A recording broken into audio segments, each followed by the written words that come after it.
So Dr. Guiping Yan is an assistant professor at the Department of Plant Pathology at North Dakota State University. Before she joined NDSU in 2014, Dr. Yan was a postdoc researcher at Oregon State University and worked with several economically important nematodes on cereal crops in the Pacific Northwest. She got her BS and MS from the Northeast Agricultural University in China and earned her PhD in plant pathology from Washington State University. Her current research projects at NDSU focus on detection, biology, and management of soybean cyst nematode, along with other plant parasitic nematodes that restrict production of field crops in North Dakota. So I'm a nematologist. I came to NDSU in 2004. It has been 7 years since I came here.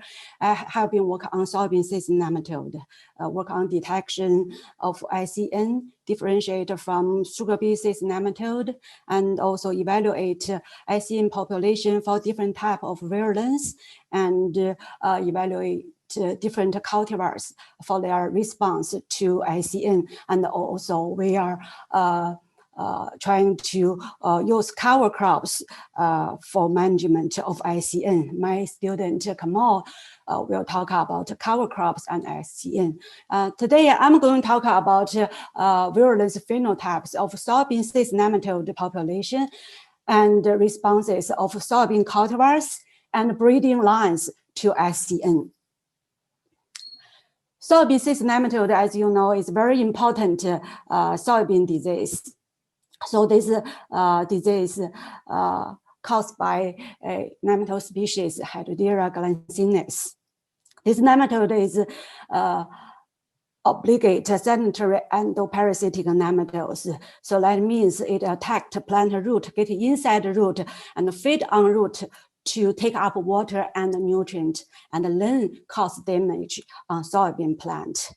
This nematode was first detected in the United States, in North Carolina in 1954.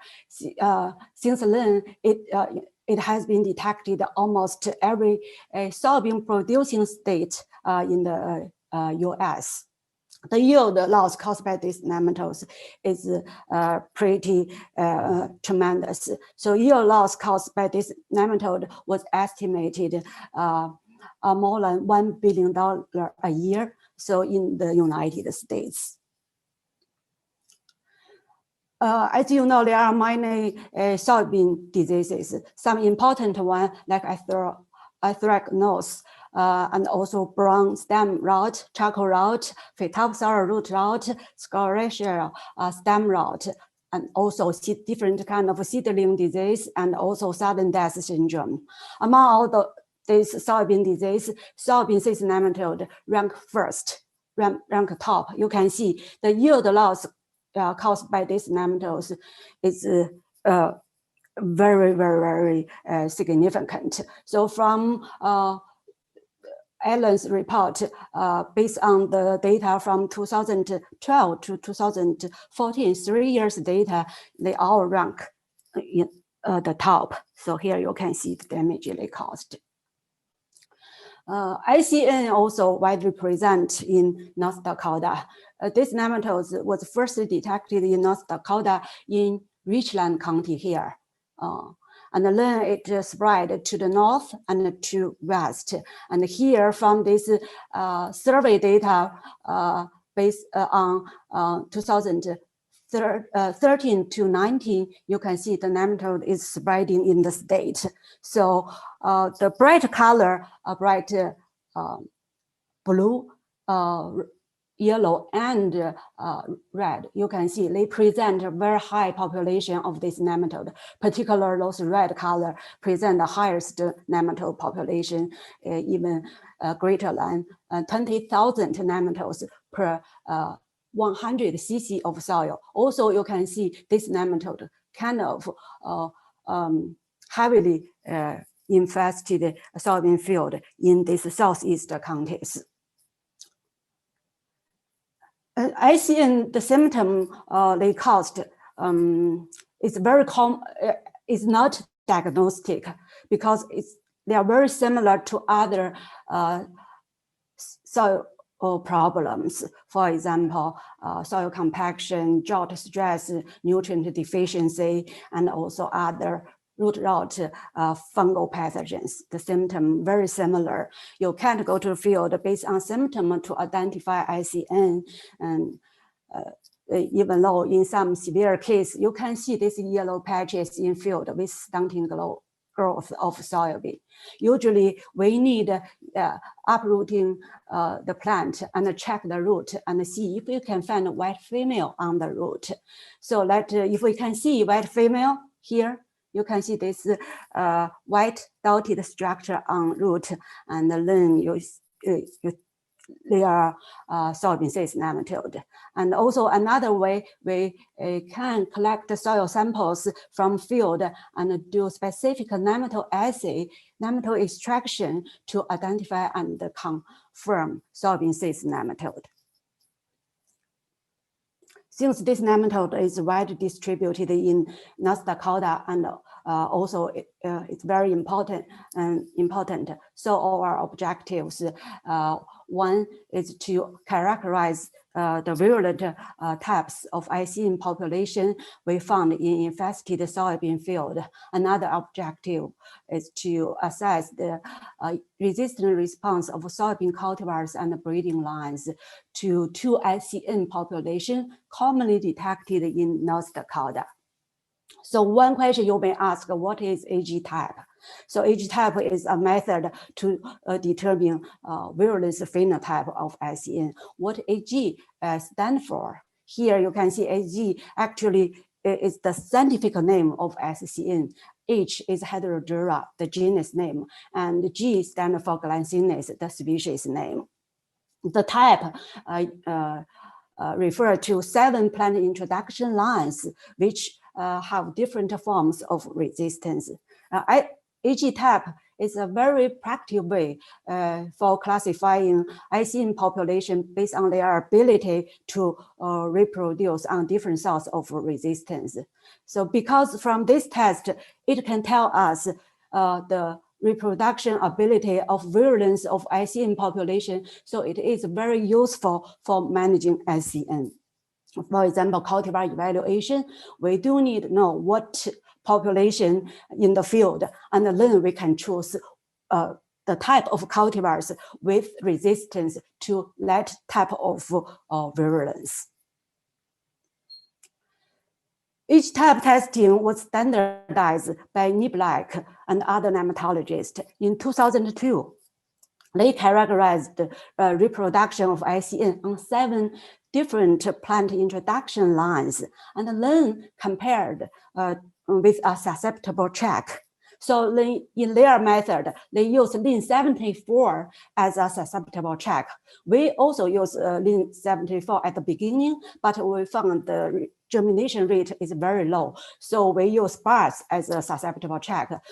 Bars has very compatible reproduction compared to the standard susceptible track Lin 74, and also the germination rate, because it's a local cultivar with very good germination rate. Reproduction of ICN is evaluated by calculating female index. We call it here FI. So based on this formula, by dividing mean number of white female formed on a test line divided by mean number of females formed on susceptible cultivar, and then time 100 to get the reproduction percentage. So if Fi on a PI line is greater than 10%, so we say that PI line is considerable suitable host. That means that population attack that PI line. Then how to determine AG type? Here, there are at least example. There are 2 ICN populations. One is population A, another is population B. So after ICN test, we got female index, and then we use the cut of 10% and see if the value greater than 10. So from here, you can see the reproduction on 7 lines. Yeah, it's all below 10%. So that means this population did not take any of these lines. So it is least virulent. So it's characterized HTAP 0. But another population here, you can see HTAP 257. So you can see on number 2 line. So the FI is 32%, greater than 10%, and also 5 for number 5 line, also greater than 10. The same for 7. So this population attacked all 3 of these 7 lines. So based on this number, we name this population as HTAP 257, 2.5.7. HTAP test is very similar to risk test. I think many people wondering, so what difference between HTAP and the ACN risk test? I think they are very similar. Why I said they are similar? The reason, there are several reasons. One is they all use different soybean lines with different form of resistance. Another one, they also evaluate the population based on reproduction, and also use female index, that formula, and also cut off 10% to determine the virulence of the population. The difference here you can see, for this one, there are only 4 differential lines, but as I said, in HTAP testing, there are 7 lines used. So which indicate HTAP is has more capacity to evaluate variation of ICN and population. So here you can see this negative represent this nematode population does not attack this line. Positive means it attack this line, means this population is susceptible to ICN population. So one example here, you see risk 3. You see for all these 4 lines, it's negative. This is named as risk 3. It is equivalent to HTAP 7 if we use HTAP system. So also, you know, if we add PKIT, this resistant cultivar to HTAP, we can convert HTAP to risk number. So I think there are a good conversation between those 2 systems. Some people, like I said before, 2002, risk is was more popular, but right now, HTAP is more commonly used. So far, we have tested 7 field population collected from soybean field to determine their HTAP. And for 55 population, because they have higher population density, so we test them directly in natural infested soil. But for 19 population, they have very low density. We have to increase population first and then determine HTAP with artificially inoculated method. And also for each HTAP, new HTAP we determined, we trying to repeat the experiment and confirm their designation. And this is my PhD student, Untitled Chapter. He has been working on HTAP characterization and also cultivar resistant evaluation for growers and also for breeding lines from different companies. The procedure for HTAP test, we follow this chart shows here. Here you can see soybean plant introduction lines. They are quite different from common commercial soybean cultivars because you see their color is black. And we pre-germinate this seed and then plant the seed in either natural infested soil or sterilized soil inoculated with 2,000 eggs of ICN in this small container. This container can hold 100 cc of soil.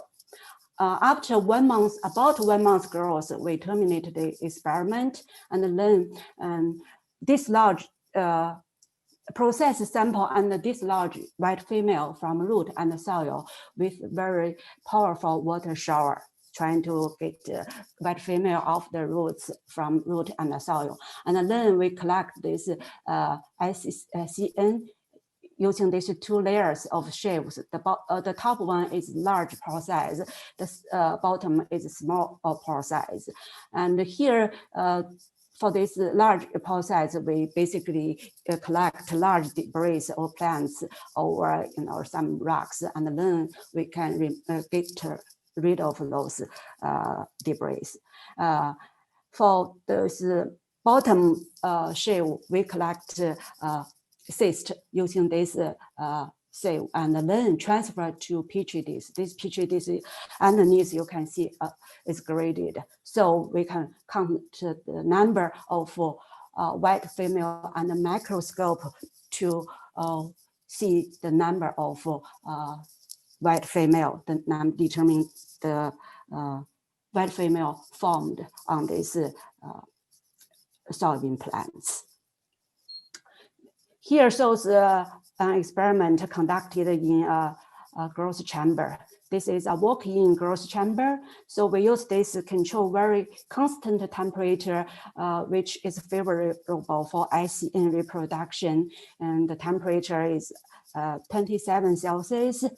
Daylight is about 16 hours per day. So here you can see this is a very good facility. With this facility, we also got very consistent results. Among those 74 population we tested and see the percentage of SCN for each of 7 plant introduction lines. Here we can see from this chart, any of those population, it did not attack PI line number 7, 4, and 6, but they attack the PI line number 1, number 2, number 5, and 7. These 2 lines, number 1 and 2, are very important because over 95% of soybean cultivar used derived from this resistant source, and some 5% about the resistant derived from this Peking resistant source. And this is very important. This indicates, some population of ICN do attack this commonly resistant from PI 8788. So here you can see, more than 64% population attack PI line number 7. From our test, we have found 7 AG tabs. So AG tab 0, this AG tab was reported before 2005 in North Dakota. And the other AG tab are all new AG tab we detected since 2015. So here you can see among all 74 population, AG tab still is the most common one, 37% of population. So it's determining the AG tab 0, 28% as AG tab 7, and 23% as AG tab 2.5, 0.7. Another important finding is, some population, 4%, also attack Peking resistant source. Here you can see AG tab 1.2, 0.5, 0.7. I think this 257 and 1257 is very good indicating, very good indicators. Some ICN population in North Dakota field have involved and attacked the major source of resistance. Then we mapped this type on counties in North Dakota. Here you can see different color represent different ICN population. The red one means this county have the highest average ICN population. And this number you can see 0, 7, 5, 7, and 2, 5, 7. This represent AG tab. The number in the parentheses represent the number of fields that have been evaluated. So from here, we can see the 6 counties age type designation. And for these 4 counties, like Steele County, Trio County, Cass County, Richland County, each of these counties have multiple age types. And for Grand Fork, we found 2 age type, and Bass, we only found 1 age type. I don't think this is representative of the situation, because you can see the number of fields are evaluated. For example, for Bass, it's very limited, only 1. So if we evaluated more field, we may find other age types as well. Yeah, as I said, ICN is very widely distributed and also important. Managing ICN is also very critical. Crop rotation and resistant cultivar are 2 major practices for control of ICN. Of course, resistant cultivar is #1 and the most important method, because they are environmental friendly and also economically effective. And also with this method, we can plant more soybeans and learn good for the soybean industry. This is very important, using resistant cultivars and developing new cultivars with ICN resistance. And as I said, more than 95% resistant cultivars are derived from PI 87888. That means that's the major resistance source. But ICN are involving, they develop new virulence over time. If we continue use the same resistance, like before 2015, only 1 age type detected in North Dakota, but after that, we have detected several different age type. Age type 257, we found this age type means we have population attacking PI 8788. So the shift in ICN virulence has led to a decrease in resistance in soybean cultivars from PI 8788 in many other states. How about in North Dakota? Since our program established in 2014, so after that, we start looking at cultivar response to ICN populations. So we use 2 common ICN population. One is age type 0, another is age type 2.5, 0.7.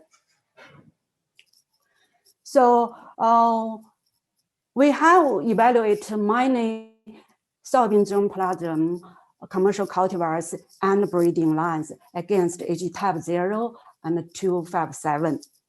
So here today, I only focus on some commercial cultivars and breeding lines from NDSU. Like I said, we also test some germplasm from USDA soybean germplasm collection in Illinois. We collect seed from that center, and also we test some breeding lines from other companies. So here I mainly talk about some commercial cultivars from growers and also NDSU breeding lines we got since 2017 to 2020. The procedure of ICN evaluation, resistance evaluation, is very similar to age type testing. It is conducted in a greenhouse growth chamber and under very controlled temperature of 27 Celsius with daylight period of 16 hours. The experiment design is CRD, completely randomized design, with 4 replicates for each entry. And for this resistant cultivar evaluation, we only use artificially inoculated method. We inoculated clave the river sand with a single plant in each container and inoculated with 2,000 eggs per container. And then we grow them in the growth chamber for 30 to 35 days. And then we terminate the experiment, determining the number of ICN white female and calculate a female index. Based on the female index, we classify different entries into 4 categories. here you can see if female index less than 10 is classified as resistant R, the label is R. And if it is 10 to 30% defined as moderate resistant, the symbol is MR. Greater than 30, less than 60 is considered as moderate susceptible, defined as MS. And if the lines have female index greater than 60% is considered as susceptible, we use S to represent susceptible. Among 47 seed samples we got from growers, we did ICN evaluation for Dept 0. Here you can see this result we got.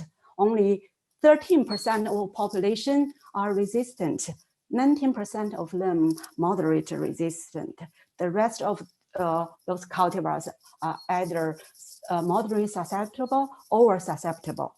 The Dept population we got is isolated from Richland County in North Dakota. Among 44 seed sample cultivars we evaluated for growers to Dept 257, you also can see very similar result, but even less number of resistant cultivars we found. Only 9% are resistant, 11% are moderate resistant. Basically, about 20% of those cultivars are resistant or moderate resistant. The majority of them are moderate susceptible or susceptible. The Dept 257 was isolated from Trio County in North Dakota. Also, like I said, for soybean breeding lines we got from NDSU breeding program provided by Dr. Tan Holmes. So we also do some ICN testing. Yeah, here I list 22 breeding lines, and pretty good for Dept 0. You can see 9 of the lines are resistant, and 3 of them defined as moderate susceptible. The rest of them are moderate resistant. So I feel this result pretty good. So we got a good number of lines with resistant to Dept 0, but a different story for Dept 257. Here you can see only 1 breeding lines are found resistant to 257, and 7 moderate resistant. The rest of them either moderate susceptible or susceptible. So yeah, I think this also, I think our result support other states. Dept 257 is more virulent, and so we do need to find a new novel source resistance, find resistant cultivars for this ICN virulent type. To summarize my talk here, 6 new Depts were detected in North Dakota since 2015. So before 2015, we only found Dept 0, but since then we found 6 new Depts, and also those new Depts have been confirmed. We found 257, like also 257, they all attacked the major resistance derived from PI8788. We also found the majority of commercial cultivar we tested are not resistant to Dept 0 and 257 from North Dakota field. This is very important because all the samples maybe used for we got from growers. Some of the cultivars may be planted by growers. So, but from our greenhouse test under very ideal condition, majority of those cultivars are not resistant to this 2 common ICN population we found in North Dakota field. Majority of breeding lines tested are not resistant to Dept 257. For Dept 0, pretty good, but for 257, it's not a good news. So yeah, with this important finding, we found we need to continue to identify resistant cultivar, and also very exciting, we have new soybean breeder, and in collaboration with the Carrie, I think we are going to test more germplasm and breeding lines to identify novel source of resistance. Hopefully, we can develop better soybean cultivars with a good ICN resistance. I would like to thank our collaborators, like I listed here, for their help during our research project. They either provide us technical advice, provide us with soybean seed and breeding lines and cultivars. Really appreciate that. And also, I would like to thank our lab members and other people in the Department of Plant Pathology for their support during our research. Particularly, I would like to thank Untitled Chapter. He is my PhD student, just graduated. He has been doing this type of work. I really appreciate his effort and time put in this project. I'm very, very grateful for North Dakota Soybean Council for supporting me on this research. I feel this research very valuable. Without their support, we could not generate this useful information. Also, thank you all for your attention. If you have any questions, I'd like to take your questions. Thank you. Thank you so much, Guiping. That was a really excellent presentation. I think that hopefully people understanding now the seriousness of this pest.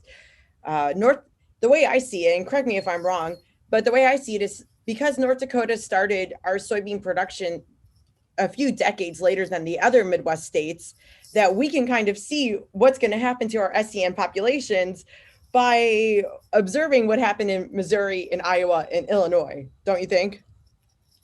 Yes, yeah, that's why we almost the last stand, found that SCN, we detect SCN in 2003. Before that, many states already have the SCN, so they have a long history. And also in other states, they have been doing this cultivar resistance evaluation for so long. But for SCN, I started the program in 2014.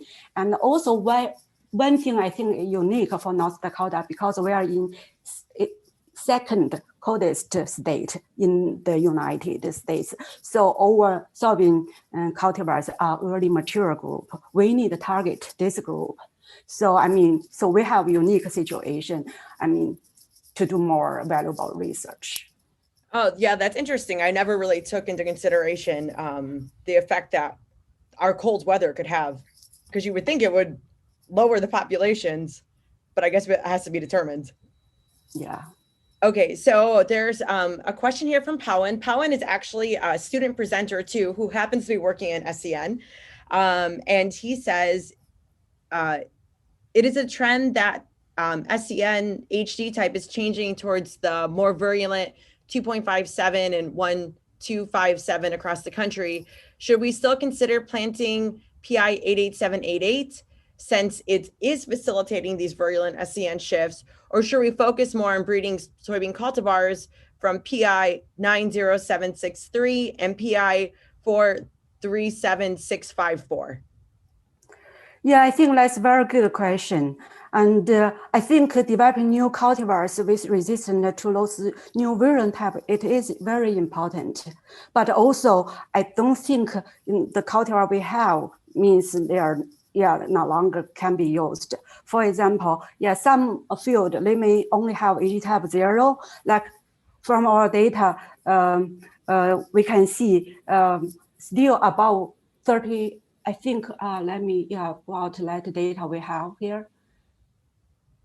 Here you can see still 37% of SCN population is AG type 0. It's still very common in the state. So some cultivars, existing cultivars with resistance derived from PI 887 is still I think usable. Still, it's good for those population. But yeah, we do need to do some AG-type testing and see what population you have.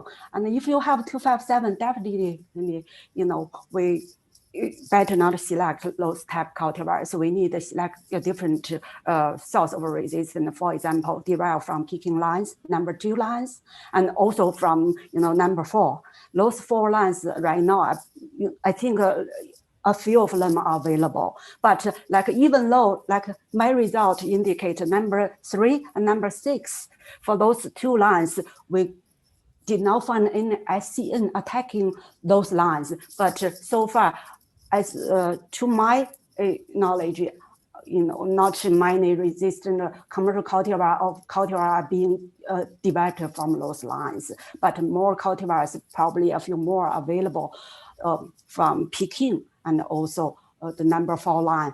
And let's is 43765 that's also called Hartwig resistance. Perfect.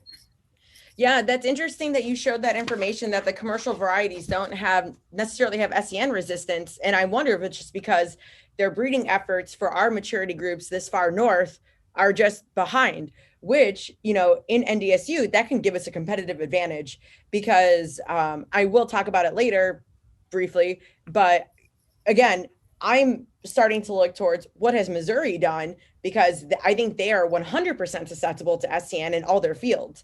And so, but using genetic resistance to SCN is the best way to control these populations, right? Because I don't think you really went into it, but management is almost completely unfeasible.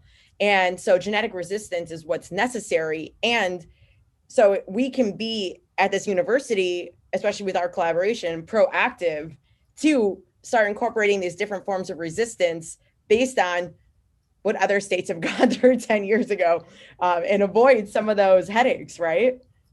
Yeah, I would think host resistance, genetic resistance is very important way, to control SCN. It definitely is number 1 in my list. But I do think also other management strategy, for example, crop rotation and also cover crop and seed treatment also very helpful. Yeah, actually, that brings us to Pawan asked a second question, and this is an interesting one because I didn't know this. He says, also several weed hosts like field pennycress are good hosts of SCN. So have you looked at these weed host impacts on SCN virulence shifts? I haven't since I started the program, but I think Dr. Brie Nelson looked at some weed plants as a host for SCN. I think that result also published. So